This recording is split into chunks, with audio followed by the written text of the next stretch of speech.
What is going on, world? What's up, YouTube? It's Zero here. Today I'm bringing you guys a brand new episode of the 8 Below Show. Welcome everyone to 8 Below. Thanks for being here, guys, to the best entertainment related show here on YouTube. And I'm super excited about our episode here today. We have a lot of stuff to talk about, so let's get into it. Biomutant is a title, guys, that is supposed to be up and coming here from THQ Nordic and Experiment 101.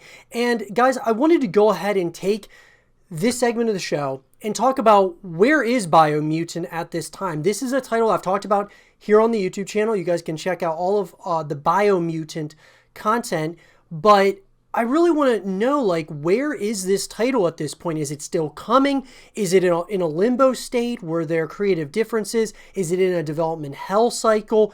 What's going on here? That's what we're going to be talking about in this segment of the show. So let's get into it. So, guys, Biomutant has actually been in development for quite some time. Biomutant is the first game of the Swedish development studio Experiment 101, which was established in the summer of 2015 by former Avalanche Studios employees. After working on the Just Cause series for many years, the founders of the studio wanted to go back to the basics of video game development and create a game that is fun in a good way. Experiment 101 as a flat organization had 18 employees in August of 2018. Development on Biomutant started soon after the foundation of the studio. So what we're getting at here, guys, is this is a company that was established in the summer of 2015, and if this title, Biomutant, started, going into the early stages of development in 2015, I mean, guys, it's 2020. We've seen things revolving around Biomutant, but it's very strange to say the least as to where is it at this point in time. Now, if we go to their official Twitter account, guys, the @Biomutant, the last time they tweeted was November 18th. They said, we got some questions in regards of what languages the game will be playable in, so here we go. They give us all of the different languages. A previous tweet, though, that was actually retweeted from THQ Nordic was in July of 16th of this year.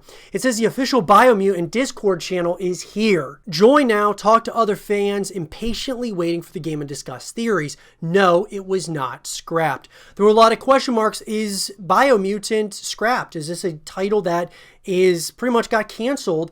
And THQ Nordic back in, July of this year, they stated, no, it's not scrapped as of yet. Now, if you go to their Discord page, and THQ Nordic did post in there on Christmas Day, they said, happy holidays from all of us here at THQ Nordic and our moderator team. We cannot wait to show all of you what we have prepared for next year. Here to a better 2021. So I think, guys, what this is telling us is that Biomutant is definitely going to have some things, or I should say THQ Nordic will have some things to show us next year, which is very exciting because it doesn't sound like this is a title that got canceled or is in a limbo state at this point.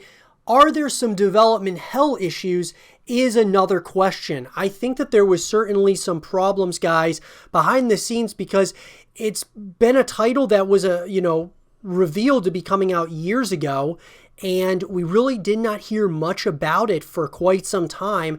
And now we're finally starting to hear the rumblings that there's more. That of course, it sounds like we're gonna find out more next year. But the big thing is that what state is this game in? What are the problems that have been arising? And I think, guys, that this is a title that, to say the least, really suffers from the simple fact that Biomutant is only going to be a single player experience. I think that not all hands are on deck here with THQ Nordic and even Experiment 101, which is a small team. They're probably all working on Biomutant. But, from THQ Nordic to say that this is their biggest title that they're working on is probably, I would say that that's probably not true. I would say that this is probably just one of those titles that kind of got pushed to the wayside just because it's not as big of a title, as some of these other AAA games that are going to be coming out. But At the same time, guys, I do feel that Biomutant will come out. I feel that this is a title that should be a full package. I wish it was treated as such, as a AAA title that's a full package as well, with single player, multiplayer, and co-op modes. But that's not how THQ Nordic is treating it, and Experiment 101 is obviously not treating it as, as that either. So the question is now is, when can we expect to hear more? I would say, guys, probably Q1 or Q2 of 2021 we'll hear more. I would say probably, it's probably safe to assume that maybe in the summer of 2021 we'll hear more. Maybe at one of these, pretty much like games reveal, kinds of conventions or something is probably a good way for them to show off more of Biomutant, as well as give us an official release date, maybe Xbox Game Showcase or EA Play or whatever it is. Hopefully they do show us something in 2021. Otherwise, if they don't, there is obviously something wrong and something going on. But I would love to hear from you guys. What do you think is going on with Biomutant? Do you think we are going to hear something in 2021? What are your thoughts, and will we ever see and be able to get our hands on this title? Let me know in the comment section down below. And for more Biomutant content and videos, stay here with Zero TV. We've talked on the YouTube channel quite a bit about Perfect Dark and this franchise moving forward, a title that we have absolutely wanted to see continued, an IP that I felt... we haven't heard anything about Perfect Dark since 2010, guys. It's been 10 years. And then all of a sudden, finally, it felt like another title that we were talking about here on the YouTube channel. You guys can check out all of my Perfect Dark content here. But after, talking about Perfect Dark for quite some time, it seems that we are finally going to be getting the long-awaited reboot of Perfect Dark coming to us from Microsoft Studio. The Initiative, which is incredibly exciting, guys. And I want to talk about all the things that we want out of Perfect Dark in this reboot. And obviously, guys, these are going to be my opinions of the things that we want out of the Perfect Dark reboot. I would love to hear what you guys think in the comment section down below, whether you agree or disagree with the things that I want in the Perfect Dark reboot. So let's talk about it. So obviously, guys, the Initiative is a new studio that was created by Microsoft to helm the Perfect Dark title. The Coalition, the ones who work on Gears of War, are also helping out with Perfect Dark, which leads me to believe that Perfect Dark is going to be a full package here. The Perfect Dark reboot will be a full-blown single-player campaign. It'll have multiplayer modes and co-op modes, which is absolutely what I'm hoping for, guys. I think this is a title that deserves that. Perfect Dark needs to be a full package, in my personal opinion. I think that they definitely have something here with Perfect Dark. As a franchise, it's done very well over time, guys. This title dates back to 2000, back on the N64. And so what I'm getting at here is this is a title that deserves to be a full package, and that's the first thing that I want to see is a full package out of Perfect Dark in this reboot. So a full-blown multiplayer, single-player modes, of course that being like a campaign, and co-op modes as well. It brings you back to the experience after beating the single-player story, which is what a lot of us are going to want to play. Will be the Perfect Dark single-player experience, but you also want to have other ways to connect with the title, that being multiplayer and co-op modes. The next thing for me, guys, is I want to see similarities, but certainly differences from the previous Perfect Dark games. So what I'm getting at with that is obviously we want to have some of the similar characters, that return from the Perfect Dark universe, which is pretty obvious. We're going to obviously have some returning characters, but I want to also have a real strong emphasis on new characters, new enemies, new environments, new locations that we're exploring. I think that that's really important with Perfect Dark and this reboot, is that there's similarities to the previous Perfect Dark titles, kind of like a kudos or a nod to the past, but also looking forward to, new characters and new environments, new locations.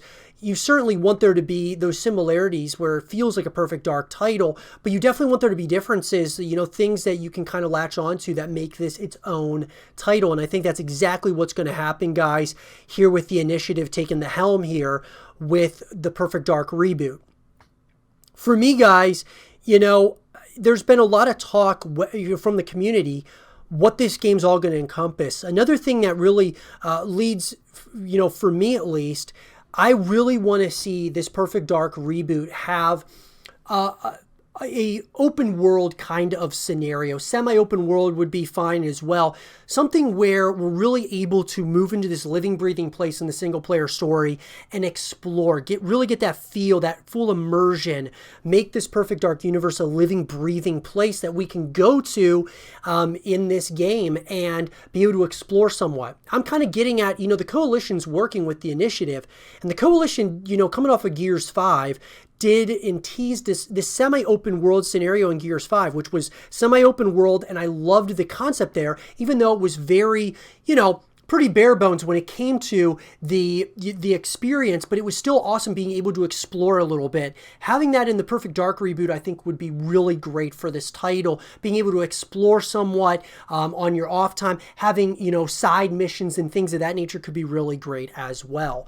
And that leads me to the next thing, which, it really comes down to the collectibles and the, different earnable items that you can find within the world or even in the multiplayer. I want to have a number of different modes, guys, where you can earn things and earn items within the world. In the multiplayer, it'd be great to have earnable items over payable items, like with, monetization and microtransactions and things of that nature. It'd be great to have earnable items within the world that you can show off to your friends and, obviously things that just kind of show how much time you're putting into the game and things of that nature. That kind of really builds community. And for a title that hasn't been around since 2010, guys, or has been in a very much so limbo state, or a state of no return, we're finally going back to Perfect Dark. I think it's really important that you have those earnable items that you can earn within the single player story, co-op modes, and multiplayer.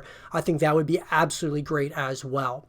And, honestly, guys, outside of that, one of the big things for me that I think would be absolutely great would be free-to-play modes.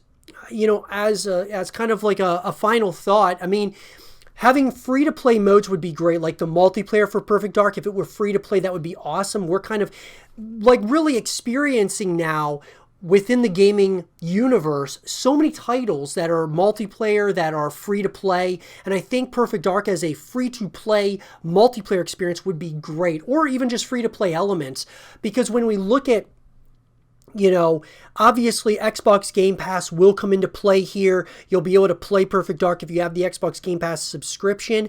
However, I would love to also see this be free to play for everybody. I just think that having more people being able to play the multiplayer, to check it out, see what it's all about, could really continue building the community for years to come. So similar to like Halo Infinite, how it's going to have free multiplayer, it'd be awesome to have Perfect Dark, have free-to-play multiplayer, and then obviously having the full subscription with Xbox Game Pass, you'll be able to play the rest of the package, that being the single-player modes as well as the co-op modes.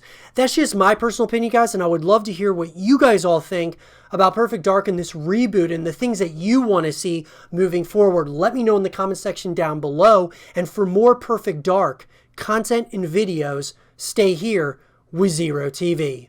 The Callisto protocol is quickly climbing my most anticipated games of the future. And guys, I want to go ahead and take this segment of the show to talk about everything that we know so far about the Callisto protocol, the up-and-coming title that's being compared to games like Dead Space, and that's one of my favorite horror titles of all time, guys. But like I said, this title is becoming really quickly one of my most anticipated titles of the future, like State of Decay 3 and other games, of course, in the horror genre. And so I want to talk about it, guys. I'd love to get your guys' thoughts in the comment section down below about what you think about the Callisto protocol so far. So let's get into it. And an article, guys, written by Samuel Tolbert of Windows Central, the creator of an iconic horror franchise returns to the genre.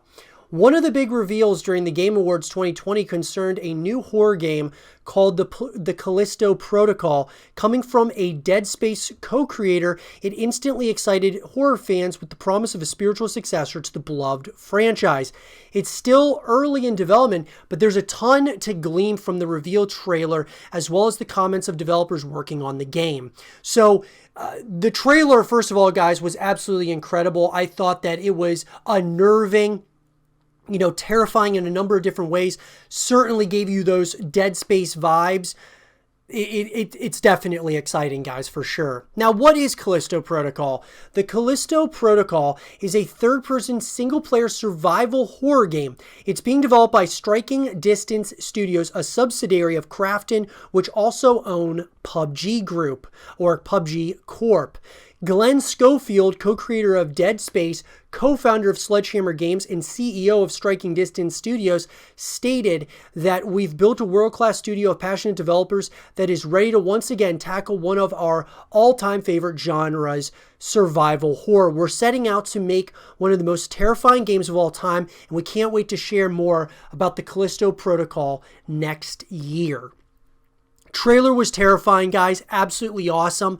Now, here's the deal. This is where it gets interesting, guys. We don't know much about the story right now, but the Callisto Protocol is set 300 years after the events of the rest of the PUBG universe, or 2320. It takes place in the Black Iron Prison located on the Callisto moon of Jupiter.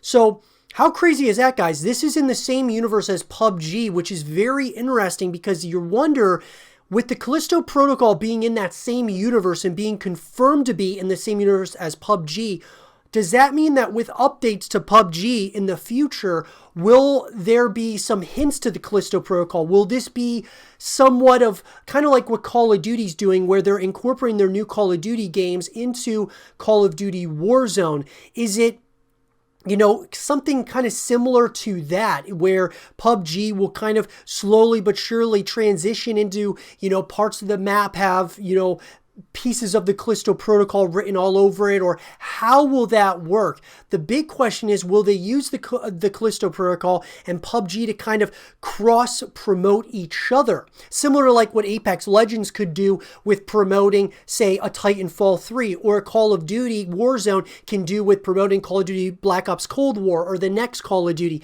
It's a very interesting concept that I can't wait to really dive more into. And actually, even though I'm not a huge fan of PUBG, it's kind of getting me to want to continue playing it just to see what happens as we get closer and closer to the release of the Callisto Protocol.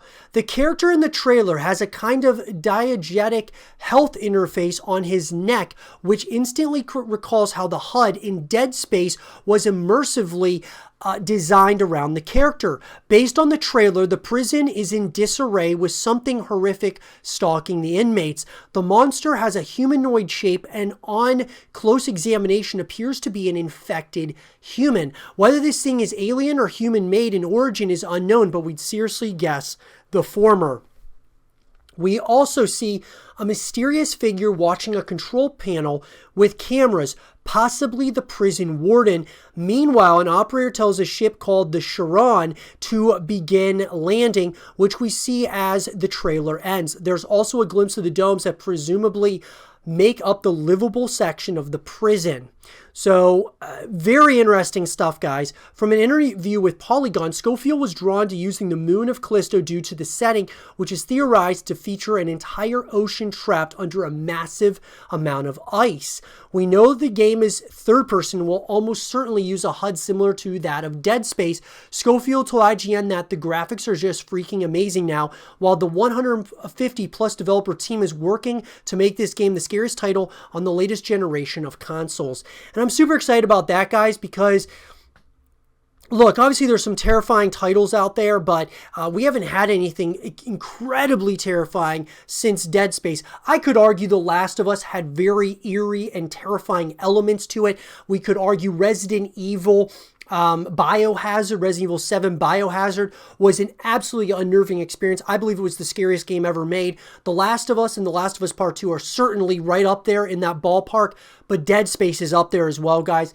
absolutely terrifying experience. I would love to say that the Callisto Protocol is in that same company, and I'm hoping that they knock it out of the park. They've got the right people, though, with Glenn Schofield, obviously, being here at the helm certainly gives me a lot of promise, but that also brings up a lot more pressure now to really knock this thing out of the park, because there are expectations now that go with a title like the Callisto Protocol. Schofield also notes that the main focus of the game is immersion, stating, "We're trying to make you really feel like you're in this world, even though it's you escaping from this prison and you've got to survive these unthinkable horrors."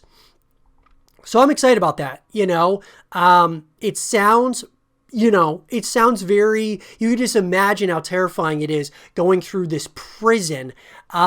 Different than, going through the hallways of the Ishimura, which of course in Dead Space, guys, or, it's different being in a prison than it is to be, say, in a ship or, on some, somewhere else. I mean, being in the confines of a prison is something I'm very interested to, without a doubt, guys, kind of go through and experience. What platforms is the Callisto Protocol coming to? The Callisto Protocol is coming to PC and consoles with no exact platforms mentioned. With that said, it's easy to surmise that it will release on Xbox Series X, Xbox Series S, and PS5. There's possibility that it'll be on Xbox One and PS4, but obviously we'll have to kind of wait and see on that. Now, a huge question people are asking, and obviously they have confirmed this, is the Callisto Protocol set in the world of PUBG? Yes, strange as it sounds, the Callisto Protocol is set in the same universe as any other narrative games for PlayerUnknown's Battlegrounds. Striking Distance Studios, the company developing the game, was created to specifically craft narrative games in the PUBG universe. Don't get too concerned about that, though, as it's a completely different kind of game. Think about it like this, guys. Rainbow Six Siege is, of course, kind of like PUBG, and then in comparison, obviously they're not even close to the same type of style game, but when we look at PUBG, it's kind of like the Rainbow Six Siege, and then Rainbow Six Siege obviously is having what is going to be Rainbow Six Quarantine, which is kind of like the horror side of Rainbow Six. PUBG's is going to be the Callisto Protocol. So kind of a comparison there between those two. I thought of immediately when I heard that this Callisto Protocol was in the same world as PUBG, I immediately thought of Rainbow Six and what they're doing with that universe.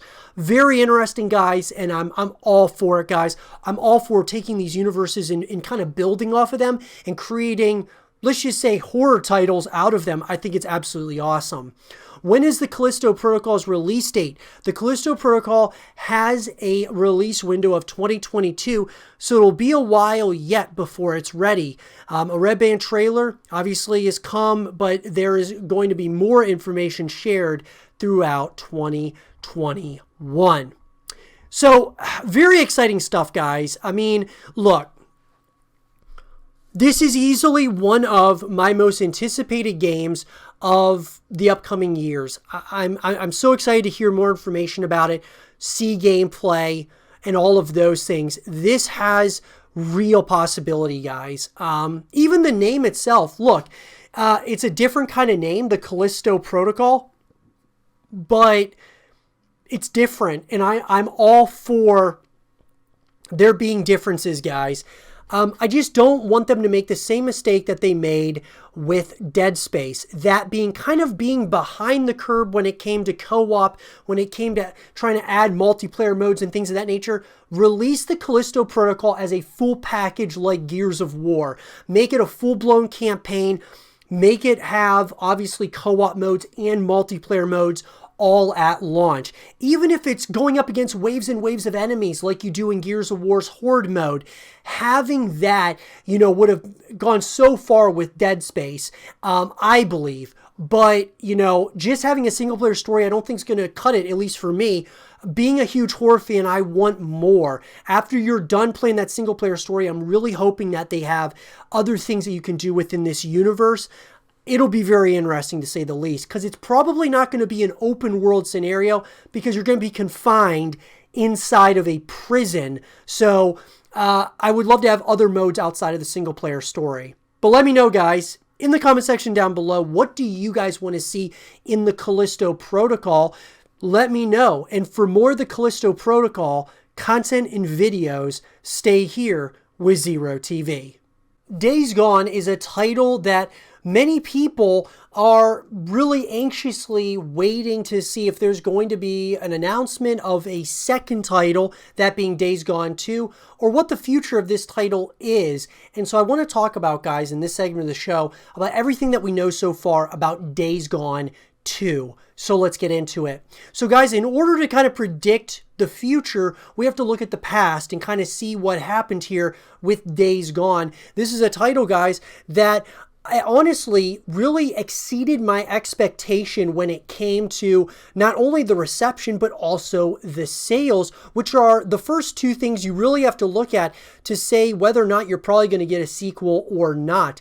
Days Gone, guys, this is a title that came out back in 2019, so not that long ago, but people are already clamoring for the second title, and with good reason. The critical reception, guys, which is the first part of this, that we need to look at as to whether or not you're going to get a sequel. The critical reception is something, of course, the developers and the studios look at. So Days Gone received mixed or average reviews according to review aggregator Metacritic. So critics felt that the gameplay and world design showed promise, but ultimately felt underdeveloped. The story was criticized, noting that it did little to characterize the protagonist, although Whitwer's performance was praised. So we look at Metacritic score, 71 out of 100. That's pretty good. Destructoid gave it a 6 out of 10. Pretty good. Game Informer, 7.8 out of 10. That's actually really good. GameSpot, 5 out of 10. So that's, pretty average. IGN, 6.5 out of 10. So when I look at that, guys, I'm saying, okay, it was okay. The reception was decent. But I think it's good enough that you could earn a sequel if your sales are on point, and that's where we get to the sales. Despite mixed reviews, Days Gone was the best-selling physical game in the United Kingdom in the week of release. It went on to be the best-selling software release in all the format sales charts for 3 consecutive weeks. In Japan, Days Gone outsold 2 other PlayStation 4 exclusive games at launch, God of War and Horizon Zero Dawn. Those are 2 titles, guys, to be in great company with, to outsell. That's huge. It went on to surpass the lifetime sales of God of War and another exclusive PlayStation 4 game, The Last Guardian. In its first 3 days after launch, it sold approximately 114,319 physical units. In North America, Days Gone was the second best-selling video game software for the month of April, behind Mortal Kombat 11. This marks Days Gone as the 7th highest debut in sales for a Sony-published title and the best-selling game developed by SIE Bend. Days Gone proceeded to become the second best-selling video game software in North America for April 2019, and then by June 2019, it was the 8th best-selling video game of the year. So guys, when you're in the company of God of War and Horizon Zero Dawn, and those games are going to be getting sequels, I'm pretty sure Days Gone is definitely going to get a sequel. We're just kind of waiting for the confirmation. That being said, in an article written by Connor Sheridan and Alex Avard, studio director Chris Reese talks about the future for the Days Gone franchise. We still don't have any official word on Days Gone 2 or any other kind of sequel, but the game studio director says his team is definitely are not done with that world. Chris Reese spoke to Games Radar own Alex Avard after Days Gone won the Golden Joysticks PlayStation Game of the Year for 2019, and Reese said that getting this recognition was a great encouragement to keep going with the Days Gone universe. Oh yeah, it is certainly a passion of ours, and that's what we're always wanted to do, Reese said. This is a world that we want to keep breathing more life into and explore many different avenues. So who knows? We'll see. Sure, they didn't officially confirm it, guys, but I could probably say that it is definitely in development right now. Days Gone 2, that is, and we could probably see this in the next number of years, depending on where they are in the development cycle.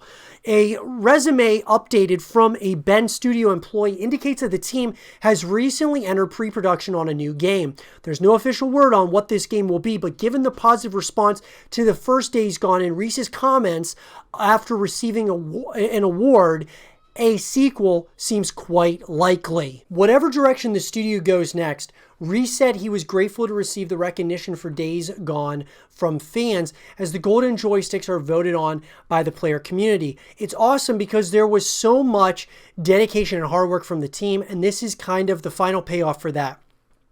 To see the players actually engage with the game and really enjoy the passion that we put into it, to see that come back, it's awe-inspiring. If Days Gone 2 really is coming, there's a good chance that it will be a PS5 exclusive. Sony has already showed off how the console's new approach to storage consoles will allow for faster loading and more fluid open-world gameplay, so tearing across a new stretch of the post-apocalyptic wasteland on a roaring motorcycle could be a great fit. Great fit indeed, guys. I think Days Gone 2 is absolutely coming. What it could all encompass is a whole nother thing, though. I mean, what I will say, though, right, from the very early stages, when we want to explore many, many different avenues, that leads me to think that there's going to be some similarities, but there's going to be a lot of differences as well in Days Gone 2. The things that I want to see, guys, I want to see obviously a continuation. I want to see there be really an emphasis on a full package here. I'd love to see them kind of have Days Gone 2 as, a single player story, which is like the strong part of it, but also I'd love to see co-op modes, multiplayer modes added into the fray, where there's more things to do in this world outside of just playing the single player story. I think that's always really important when we're talking big AAA titles. Now, this being only a Sony exclusive, that kind of limits it, obviously, its reach, but knowing Days Gone and how well the first one did, Days Gone 2 could be much bigger, and that's why I would love to see a full package and things of that nature. But with that, guys, I'd love to hear from all of you. What do you guys think about Days Gone 2, the possibility of it? And, obviously, it's all but confirmed at this point. But what are you expecting from it? What similarities, what differences are you expecting? And what do you want to see in Days Gone 2? Let me know in the comment section down below. And for more Days Gone 2 content and videos, stay here with Zero TV. And with that being said, everyone, I hope you guys did enjoy this episode of the 8 Below Show. And if you guys did, leave a thumbs up, subscribe if you're new, stay positive, and as always, I'll talk to you guys all in the next one. Peace.